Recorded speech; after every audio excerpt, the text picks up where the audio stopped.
Etymology and historical origin of the baby name Martha. Martha is a biblical name originating from the ancient Aramaic language, Marta, meaning lady, mistress. She was born from the Bible, in the New Testament, as the sister of Mary of Bethany and their deathly ill brother Lazarus.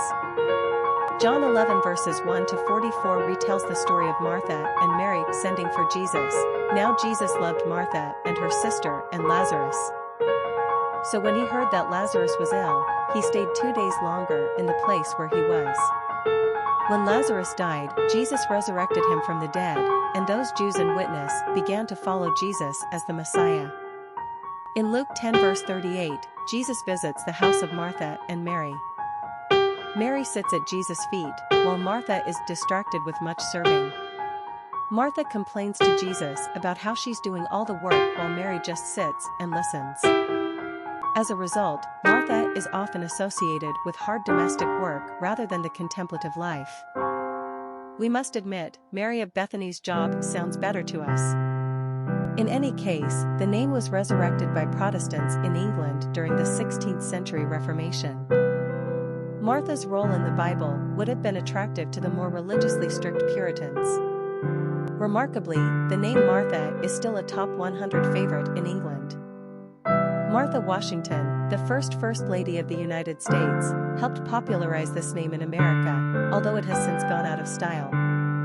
Personality of the girl named Martha. The number 7 personality is deeply mystical and highly in tune with their spirituality. They operate on a different wavelength than the average Joe. Spending time alone comes easily to 7s, as it gives them time to contemplate philosophical, religious, and spiritual ideas in an effort to find real truth. 7s are wise, but often exude mystery as if they are tapped into something the rest of us don't understand.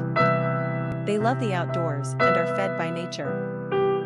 7s are constantly seeking to understand human nature, our place in the universe, and the mystery of life in general.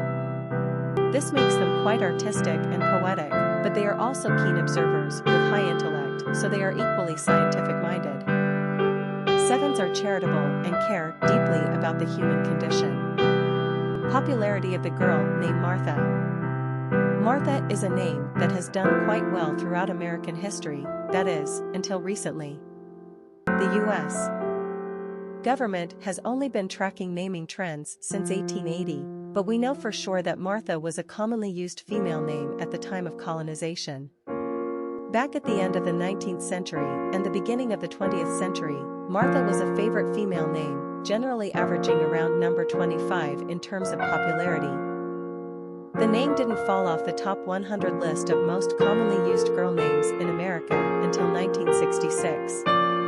The name's usage continued its gradual decline up through the 1990s, at which time she pretty much went into freefall on the charts. And boy, did she drop like rocks. Martha is not one of those charming old lady names that parents are accepting today. Parents are down with Emma, Ruby, and even Hazel. But Martha? No thank you. This once stylish and now outdated name has become an original and charming choice for baby girls. Martha is dignified and classic. She's ancient and sweetly old-fashioned.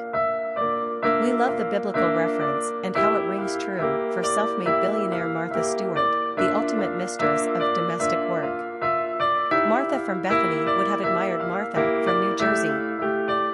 We also love the reference to the 1968 Beatles song Martha My Dear, purportedly written about Paul McCartney's Old English sheepdog, Martha. We like the nicknames Maddie, Marty, or Marta, but did you know that Patty actually developed as a 17th century diminutive of Martha?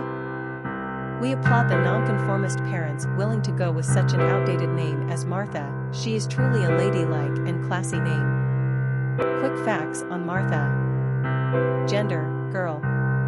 Origin, English. Number of syllables, 2. Ranking popularity, 803. Pronunciation, MAHRTH. Simple meaning, lady, mistress. Characteristics of Martha. Imaginative, wise, philosophical, intuitive, mystical, solitary, eccentric. Cultural references to the baby name Martha. Literary characters of the baby name Martha. Martha Brewster is one of the delightfully dotty maiden aunts of Cary Grant's character, Mortimer Brewster, in Frank Capra's 1944 classic film, Arsenic and Old Lace, itself based on Joseph Kesselring's Broadway play of the same name.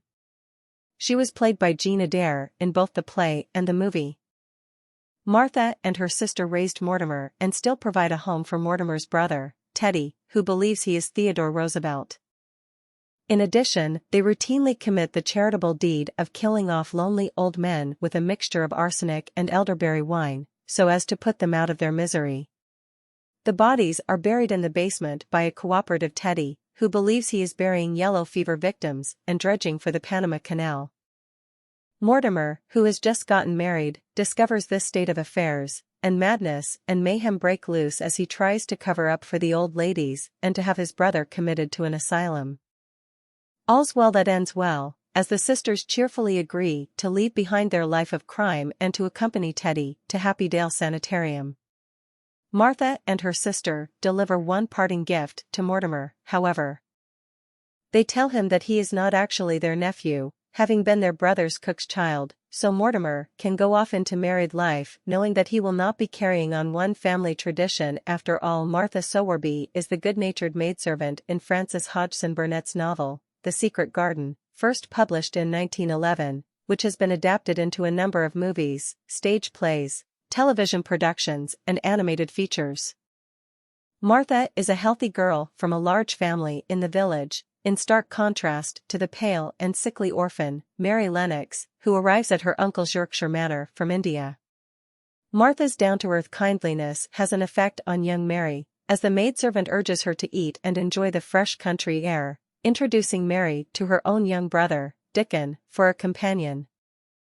Martha also tells Mary about the secret garden that has gone untended since the mistress' death years earlier. Martha's natural goodness and strong sense of self-help to foster Mary's own transformation from a stiff and lonely child into a healthy, questioning seeker of life itself.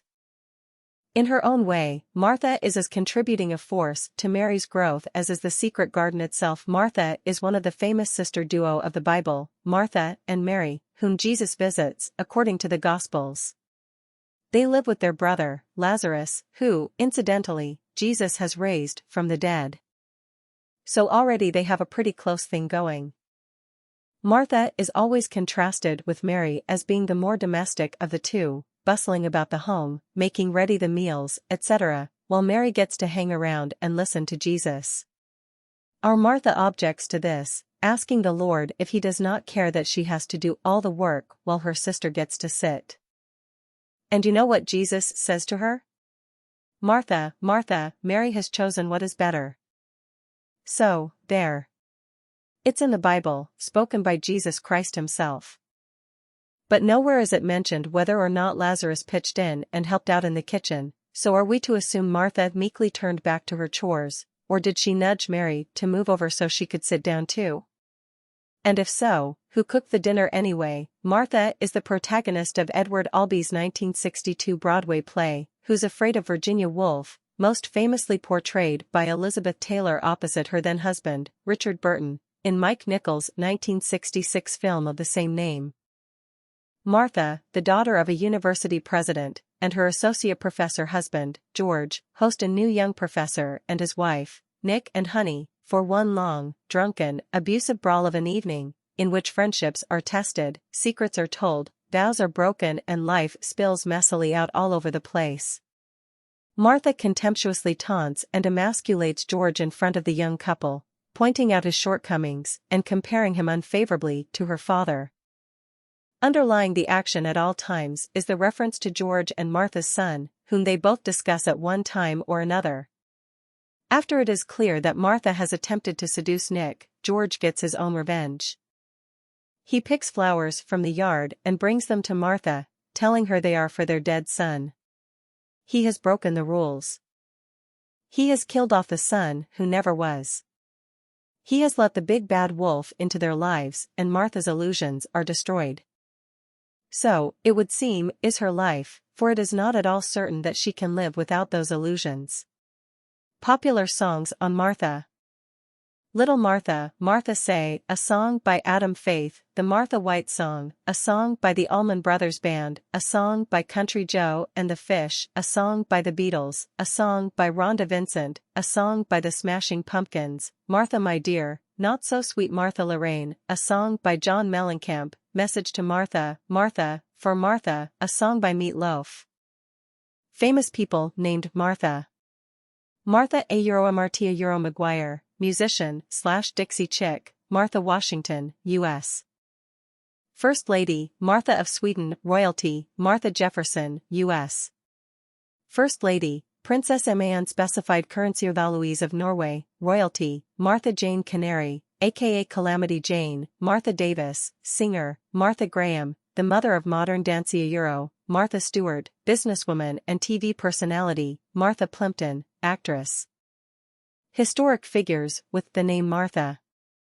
Martha Dandridge Custis Washington was the first Lady of the land, as wife to George Washington, the first President of the United States.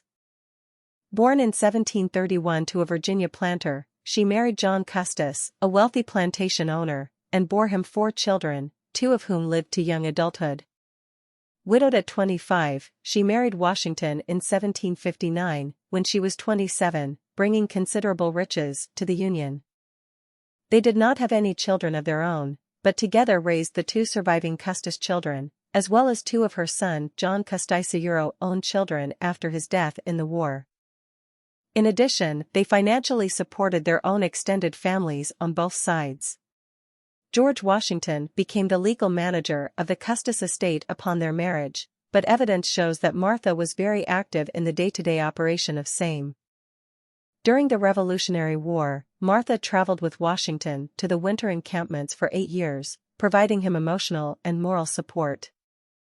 She was opposed to his accepting the presidency and did not attend the inaugural proceedings. However, during his tenure, she brought her best to her role as hostess for the nation, well aware that she was setting a template for future First Ladies. Martha S. Money was responsible for the great expansion that took place at Mount Vernon, George Washington S. estate on the Potomac, and they lived there in apparent comfort and harmony both before and after the presidential years. He died in 1799 and she followed in 1802. Posthumously, Martha Washington became the first American woman to be depicted on a U.S.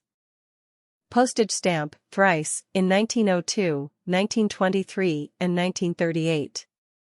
Additionally, she is the only woman whose image has appeared on the face of a U.S.